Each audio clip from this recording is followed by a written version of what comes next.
Okay, so papagpatuloy natin ang week 1. Dito na tayo sa letter C. Ito yung naiwan natin, letter C. So letter C, we are asked to write the first 4 terms of the sequence whose nth term is given by the rule. First 4 terms lang. And ito yung mga rule. So meron tayong 5 rule. Meron tayong 5 rule and kinopya ko muna sila dito. Okay? So let's first discuss the first rule. Number 1. Number 1 is a sub n is equals to 2n minus 1. So ang ginawa ko lang is 4 na beses kinopya ko yung rule. 1, 2, 3, 4. 4 na beses kinopya ko yung rule. Because dahil ito ang first term, so papalitan ko lang yung n. Lahat ng n ay papalitan ng 1. Okay? So itong n na to ay gagawin nating 1, and then itong n na to is papalitan natin ng 1. But of course, lalagyan natin ng parenthesis. Okay? Lagyan natin ng parenthesis. So, mangyayari, kapag pinalitan natin ng 1 to, 2 times 1 is 2 minus 1. Therefore, ang ating first term is 1. Yan ang ating first term. Dito naman sa ating second term, yung n ay papalitan natin ng 2. And as usual, kagaya ng first term, yung n natin ay babalutan lang natin ng parenthesis. So, pag kinompute natin to, 2 times 2, ang ibig sabihin nito is 2 times 2. That's 4. And 4 minus 1 is 3. So, ang ating second term is 3.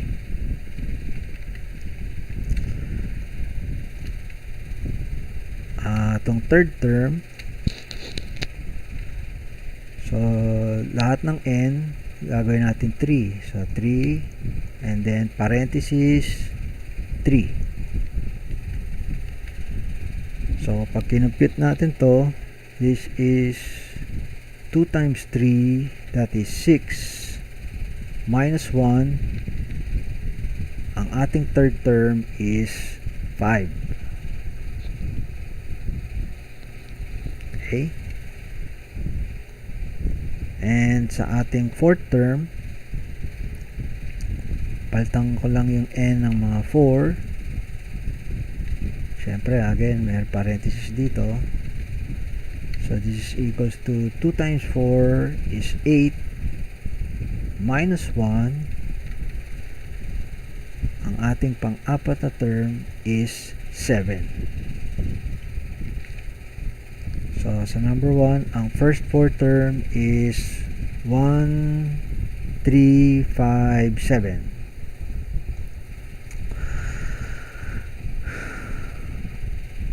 Second rule is a sub n is equals to 12 minus 3n. So again, kokopyahin ko lang to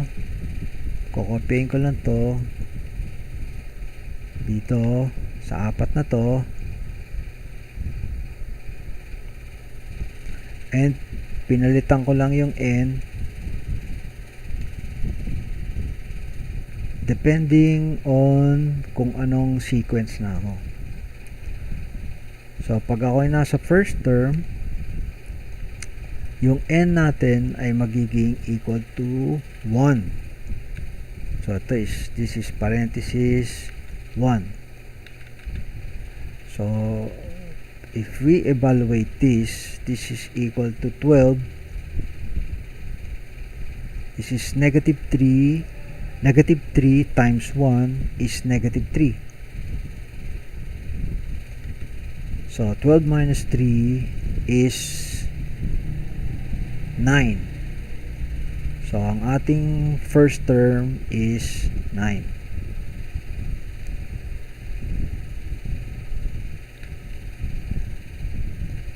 Atin namang second term, so lahat ng n natin ay gagawing 2.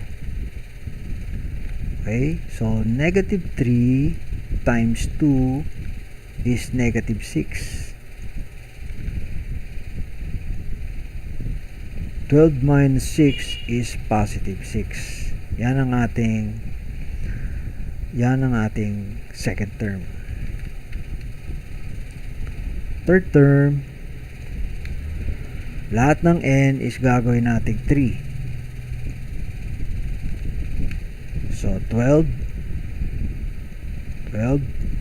negative 3 times positive 3 is negative 9.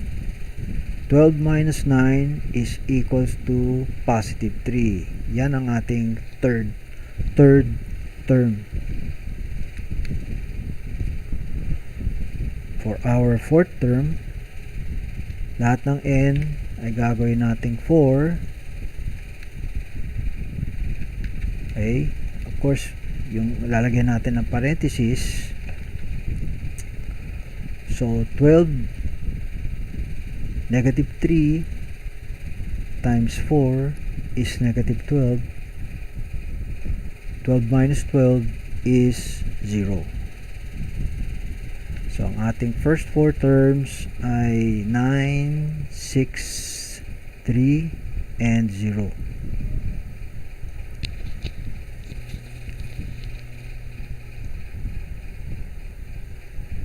So third, ang ating number 3, ang ating rule is a sub n is equal to 3n. So again, kokopyahin ko lang tong rule natin, a sub n is equal to 3n. Kopyahin ko lang, and then papalitan ko lang yung n depende sa kung anong term. So since this is the first term, lahat ng n gagawin nating 1. Again, mayroong parenthesis, no? So 3 times 1 is 3. That's the first term. Okay?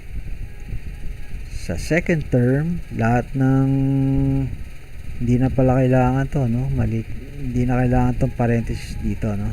Okay. A sub 2 lang yan dyan. So lahat ng n ay gagawin natin 2. Gagawin natin 2. So 3 times 2 is 6. That is our second term. Sa third term, lahat ng n natin ay gagawin natin 3. So 3 times 3 is 9. That is our third term. Sa fourth term, lahat ng n natin is gagawin nating 4. So 3 times 4 is 12. So therefore, ang ating first fourth term is 3, 6, 9, and 12. Okay. Number 4. So copyin lang natin tong rule, a sub n is equal to 5n plus 5. Okay. Copyin natin. Pinapalitan lang natin yung n. Copyin natin 4 na beses. And then since itong first term, yung n papalitan natin ng 1. Lahat ng n papalitan natin ng 1. So 5 times 1 is 5. 5 plus 5 is 10. Second term, yung mga n natin papalitan natin ng 2. So 5 times 2 is 10 plus 5 is 15. Third term is yung mga n natin ay gagawin nating 3. So 5 times 3 is 15. 15 plus 5 is 20. Fourth term, pang-apat na term, lahat ng n natin ay gagawin nating 4. So 5 times 4 is 20. 20 plus 5 is 25. Okay, so ang ating first 4 term is 10, 15, 20, and 25. And our last number for letter C, ang rule natin ay a sub n is equal to 8 minus 2n. So, kukopyahin natin yan 4 na beses. 1, 2, 3, 4. 4 na beses natin kinopya, no? 4 na beses. Yan. Siyempre, kagaya ng ginawa natin, lahat ng n is papalitan natin ng 1 because first term ang ating gagawin. So this is equal to 8. Negative 2 times 1 is negative 2. 8 minus 2 is positive 6. Okay, so yan ang ating first term, positive 6. Sa ating second term, lahat ng n is papalitan natin ng 2. Okay, papalitan natin ng 2. Second term na kasi tayo, no? So this will become, pag kinompute natin to, this will become 8. Negative 2 times positive 2. So magkaiba sila ng sign. Negative times positive, that is negative. 2 times 2 is 4. 8 minus 4 is positive 4. Okay. And then our third term is papalitan lang natin yung mga n ng 3. Yan. And then evaluate natin to. So this is equal to 8.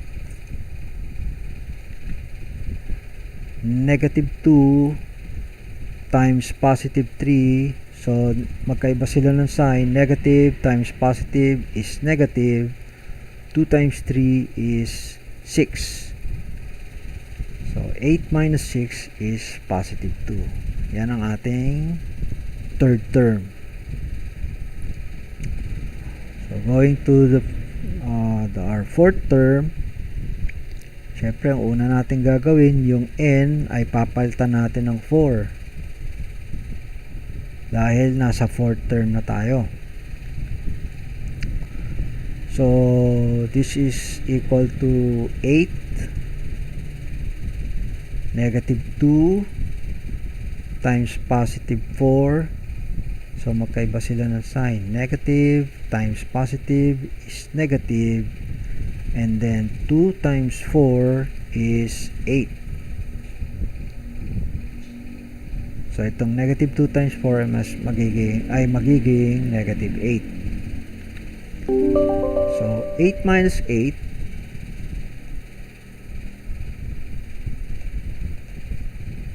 8 minus 8 is equals to 0.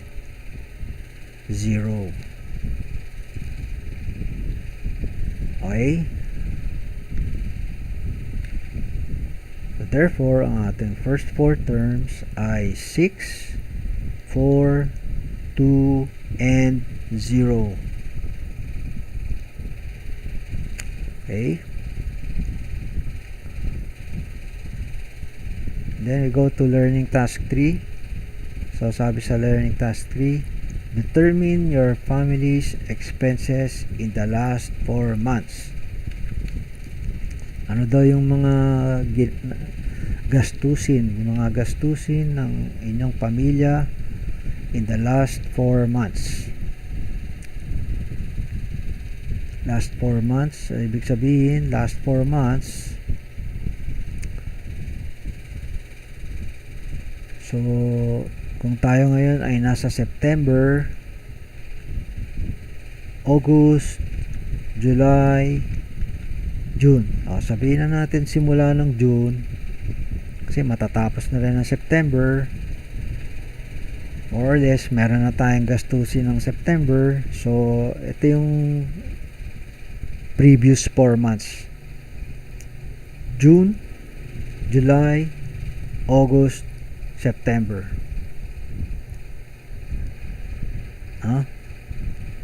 Or technically, hindi pala dapat kasama September kasi hindi pa tapos yung September. Pag sinabing previous, yung nakaraan. So, dapat hanggang May. Dapat may May pa dito, no? So, isipin na lang natin na nasa month na tayo ng October. Nasa October na tayo. And, ano daw yung expenses natin during the last 4 months. So, ito yung mga huling buwan natin. September, August, July, and June. Yan ang ating mga last 4 months. Okay? Humanap daw tayo ng pattern. Now, sa totoo lang, itong problem na to is unrealistic. Hindi naman medyo katotohanan tong problem na to. Kasi, syempre, sa ating pamilya, ang ating gastusin sa buwan-buwan ay walang pattern. Minsan may buwan mataas, minsan may buwan mababa, no? But for the sake of answering this problem, lalagyan natin ng pattern, no?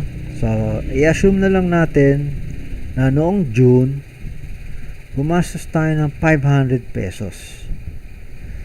And then July is 510 pesos yung ating expenses sa buwan ng July. Sa buwan ng August, ang ating nagastos is 515 pesos. And then sa September, nung September, kunyari nasa October tayo ngayon, no? So, noong last September, ang nagastos is 520. So, hindi pa muna natin alam to, no? Hindi pa muna natin alam to. Kasi kasalukuyan at future pa to, kunyari, no? So, hindi pa natin alam. So, ang ginawa ko dito is pinwersa ko lang na yung expenses ay may pattern, no? Pero sabi ko nga, in reality, very rare or imposible na merong pattern ang expenses natin buwan-buwan.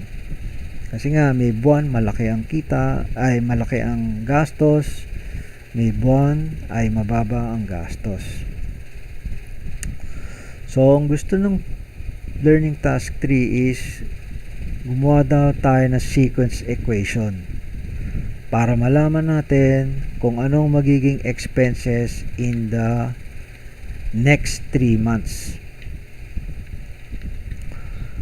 Okay? So, tignan natin, no? 505, 510, 515, and 520. So kung mapansin natin, meron silang common difference na 5, no? So yung 5 plus 5 is 10, 10 plus 5 is 15, and 15 plus 5 is 20. 505, 510, 515, and 520.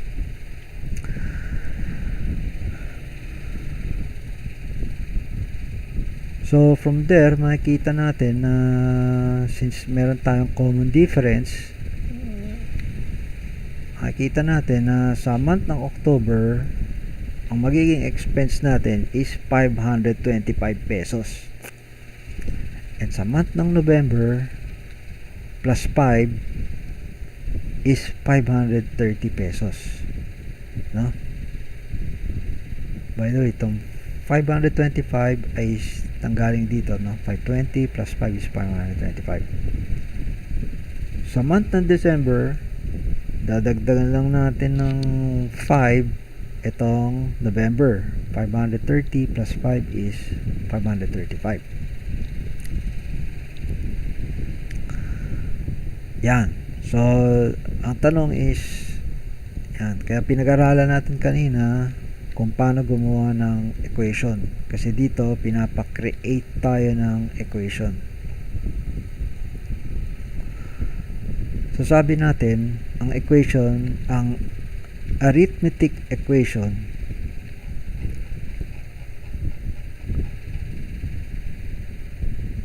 kapag meron tayong common difference, ang tawag doon is arithmetic sequence. Arithmetic sequence, no? So later di-discuss natin specifically kung ano yung arithmetic sequence, but para magkaroon kayo ng overview, ang arithmetic sequence ay isang sequence na may common difference. Meron silang common difference, no? Common difference.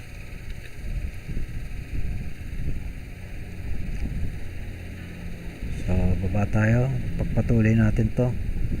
Ang arithmetic sequence ay palaging may a sub n is equal to. A sub n is equal to.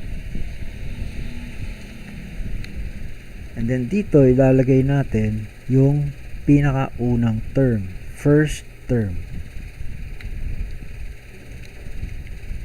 Since ang pinakauna nating value is 505, yun ang ilalagay natin dito. 505. Pagkatapos ng first term, ay susundan ito ng common difference. Positive 5. Okay, so ang common difference natin ay positive 5. Pag walang sign, that is understood na positive. And yung multiply natin itong common difference ng palaging n minus 1. Yun. So that's the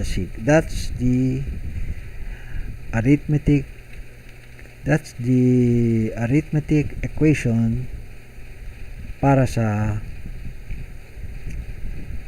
example na to. Ganun ang paggawa ng arithmetic sequence equation. Okay? So tatandaan nyo lang ulit, laging a sub n is equal to, and then ilalagay dito ang first term plus the common difference, and then palaging n minus 1. Okay, so this is the answer. This is the answer for learning task 3. Kasi yun naman pinapahanap sa atin eh. Create a sequence equation.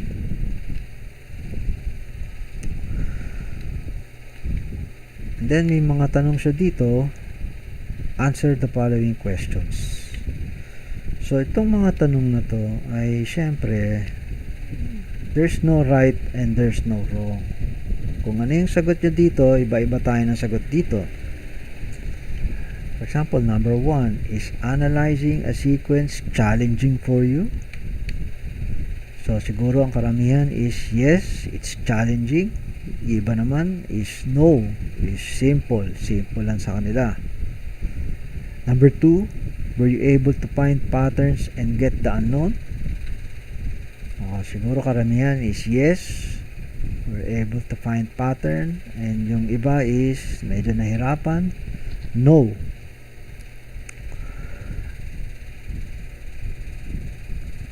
Iwanan muna natin itong 3, tignan natin yung 4. Yung 4 is, what realization did you have with this lesson? So ayan, so kanya-kanya tayong reflection or kung ano ang masasabi natin nung pinag-aralan natin tong lesson na to. Pagdating sa number 3, what mathematical concept did you use to find the unknown? Pag sinabing mathematical concept, ang ginamit natin na mga mathematical concept nung sinasagutan natin ang week 1 are addition, subtraction, multiplication, and division. Yun ang sagot sa number 3. And so that's the end of week 1, and have a nice day.